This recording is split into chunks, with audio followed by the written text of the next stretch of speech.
अगदी खुसखुशीत, खमंग आणि आतून सुद्धा एकदम कुरकुरीत अशी ही भाजणीची चकली तयार झालेली आहे। तर मैत्रिणींनो, आज आपण दिवाळीच्या फराळामधील सगळ्यांच्याच आवडीचा पदार्थ तो म्हणजे चकली।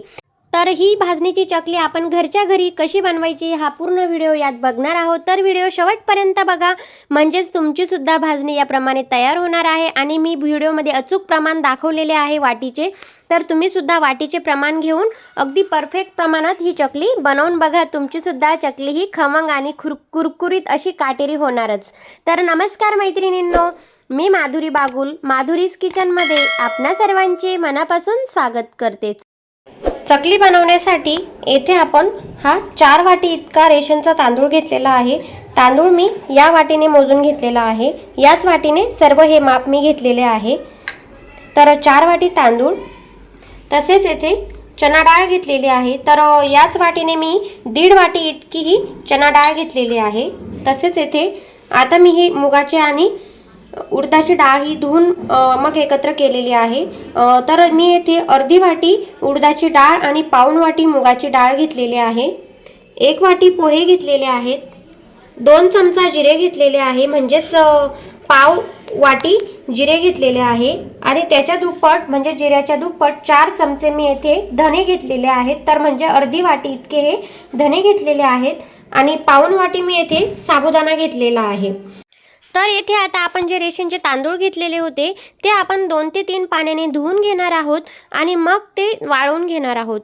तर येथे मी 2 ते 3 पाण्याने धुवून घेतलेले आहेत। आणि त्यानंतर आपण जी डाळ घेतलेली आहे चना डाळ, तर ती सुद्धा आपल्याला येथे 2 ते 3 पाण्याने धुवून घ्यायची आहे। आणि मूग डाळ आहे त्यात, तर मूग डाळ ही चिकट असते आणि उडीद डाळ सुद्धा चिकट असते, म्हणून आपण या दोन्ही डाळी मिक्स करून आणि त्या एकत्र करूनच धुवून घेणार आहोत। तर हे सर्व आपल्याला या डाळी आणि तांदूळ हे 2 ते 3 पाण्याने धुवून घ्यायचे आहे। आणि त्यानंतर येथे चाळणीवर आपल्याला 15 ते 20 मिनिटे निथळायला ठेवायचे आहे। जर तुमच्याकडे हे तांदूळ आणि डाळी धुवून वाळवायला वेळ नसेल तर तुम्ही एका सुती ओला कापड घ्यायचा आणि त्यात या सर्व डाळी आणि तांदूळ जे आहेत ते टाकून चांगले चोळून घ्यायचे आहे, म्हणजेच त्यातील जी पावडर आहे ती सर्व निघून जाणार आहे। आणि मग नंतर आपण त्याची भाजणी बनवायची आहे। तर मी येथे हे तांदूळ आणि डाळी धुवून घेतलेले आहेत आणि एका येथे कापडावर सर्व हे पसरवून दिलेले आहेत। तर हे डाळ आणि तांदूळ जे आहे ते आपल्याला उन्हात वाळवायचे नाहीये, फक्त घरातच आपल्याला फॅन खाली आपल्याला 2 ते 3 तास हे वाळवून घ्यायचे आहे। जर तुमच्याकडे जास्त वेळ नसेल तर तुम्ही हे रात्री सुद्धा धुवून ठेवले आणि रात्री बिना फॅनचे जरी वाळवले तरी सुद्धा चालणार आहे। तर मी येथे हे सकाळी धुतलेले आहेत आणि 2 तास फॅन खाली वाळवून घेतलेले आहेत।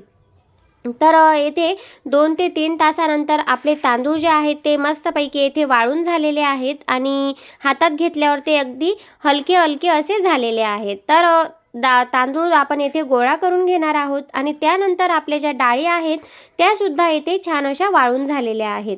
तर येथे आता आपण जे डाळ तांदूळ वाळवून घेतलेले होते ते मी एका भांड्यामध्ये सर्व हे वेगवेगळ्या भांड्यामध्ये काढून घेतलेले आहे। तर आता आपण जे हे साहित्य घेतलेले आहे ते सर्व आपण मंद आचेवर गॅसवर भाजून घेणार आहोत। तर येथे आता आपण गॅसवर कढई ठेवलेली आहे आणि त्यात आता आपण हे जे तांदूळ धुवून घेतलेले होते ते आता आपण यात थोडेसे गरम करून घेणार आहोत, भाजून घेणार आहोत।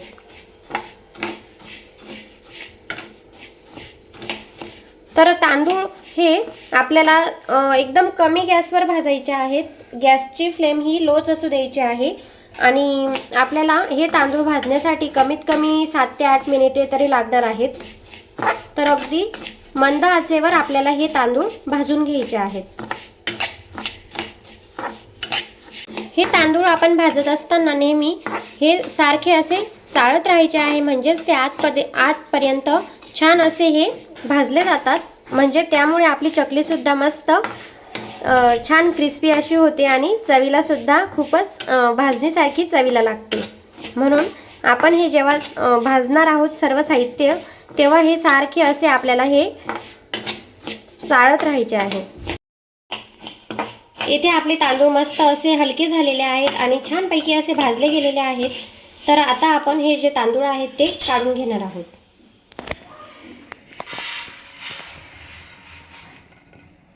आता पुन्हा आपण गॅसवर कढई ठेवली आणि आता आपण ही जी चना डाळ घेतलेली आहे ती सुद्धा आपण येथे भाजून घेणार आहोत।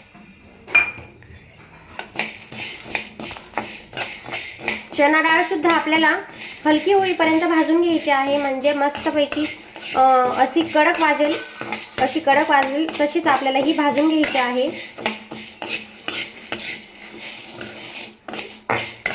तर डाळ आपल्याला 5 ते 6 मिनिटे मंद आचेवर भाजून घ्यायची आहे.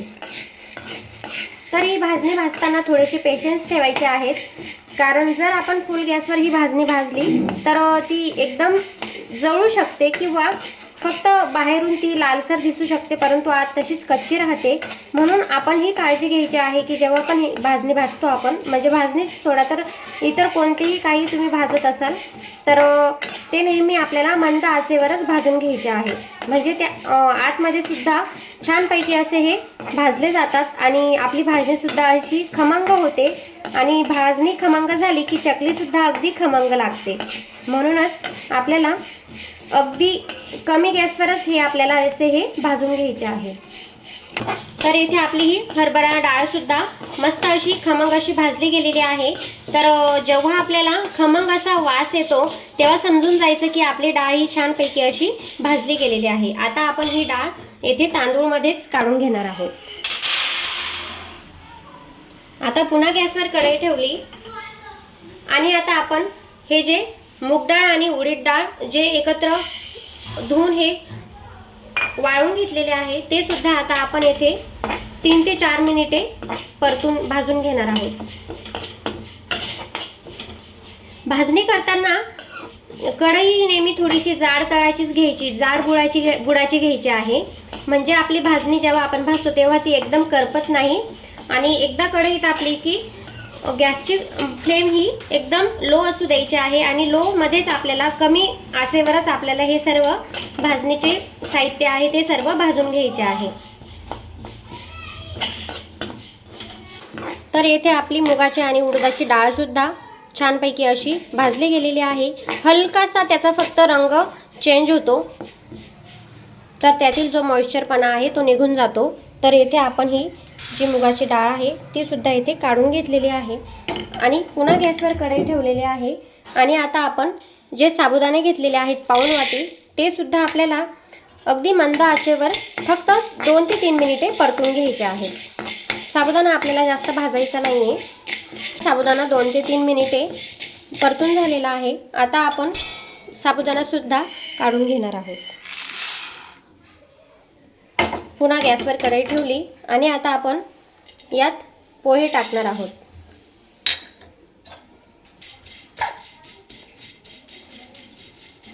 तर पोहे सुद्धा आपल्याला फक्त 2 मिनिटे परतून घ्यायचे आहेत, जास्त भाजायचे नाही आपल्याला पोहे. हे पोहे सुद्धा भाजून झालेले आहेत आणि आता आपण ते काढून घेणार आहोत. पुन्हा गॅसवर कढई ठेवली आणि त्यात आता आपण जे धने घेतलेले आहेत अर्धी वाटी ते टाकून घेणार आहोत आणि त्यातच आपल्याला जिरे सुद्धा टाकून घ्यायचे आहे. तर धने आणि जिरे हे आपल्याला फक्त 1 मिनिटच आपल्याला हे परतून घ्यायचे आहेत. तर हे एकत्र भाजले तरी सुद्धा चालणार आहे. तर आपली कढई ही तापलेलीच असते, फक्त अर्धा ते 1 मिनिटे आपल्याला हे फक्त भाजून घ्यायचे आहेत. तर येथे आता आपले हे जिरे आणि धने सुद्धा 1 मिनिटभर आपण येथे थोडेसे भाजून घेतलेले आहेत आणि आता ते आपण येथे काढून घेणार आहोत.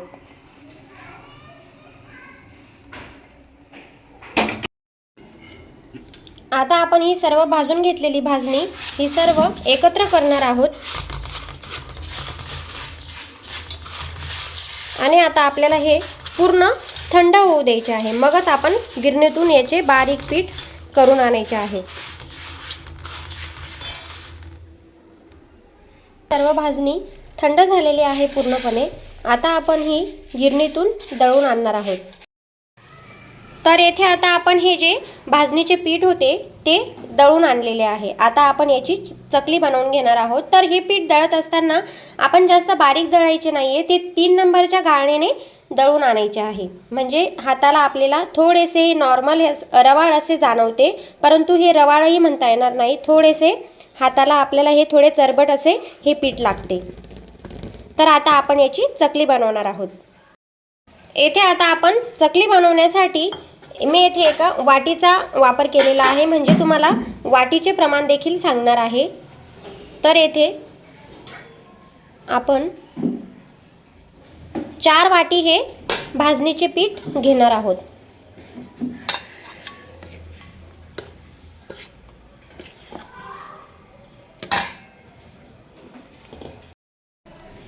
तर येथे आता आपण हे 4 वाटी इतके हे भाजणीचे पीठ घेतलेले आहे। तर भाजणीची चकली बनवण्यासाठी आपल्याला आता जे साहित्य लागणार आहे ते बघणार आहोत।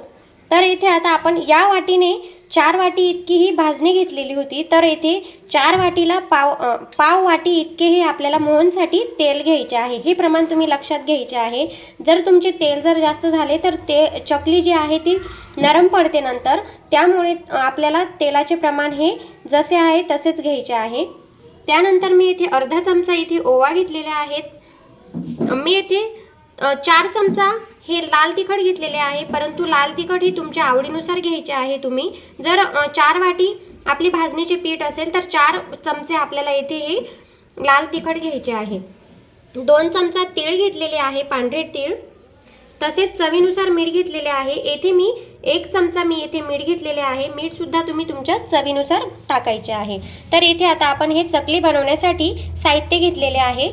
आता सर्वात आधी आपण जे तेल घेतलेले आहे ते आधी आपण कडकडीत आपण हे गरम करून घेणार आहोत। त्यासाठी मी इथे गॅसवर कढई ठेवलेली आहे आणि त्यात हे तेल टाकलेले आहे। आता मी या कढईत तेल गरम करण्याचे कारण म्हणजे मी यातच आपल्या ज्या चकल्या आहेत त्या तळून घेणार आहे, म्हणूनच दुसरे भांडे न भरता मी यातच हे तेल मोहनचे गरम करून घेणार आहे। आणि एका साईडला मी येथे पाणी ठेवलेले आहे। तर आपण जी चकलीचे पीठ भिजवणार आहोत तर ते गरम पाण्याने भिजवणार आहोत। तर येथे आपले पाणी सुद्धा गरम झालेले आहे आणि मी गॅस बंद केलेला आहे। तर आपल्याला हे जे तेल आहे ते कडकडीत गरम करायचे आहे आणि मगच आपल्याला या भाजणीमध्ये मिक्स करायचे आहे। आपले जे तेल आहे ते कडकडीत गरम झालेले आहे आणि मी गॅस बंद केलेला आहे। आणि आता आपण हे जे तेल आहे ते या भाजणीमध्ये मिक्स करून घेणार आहोत।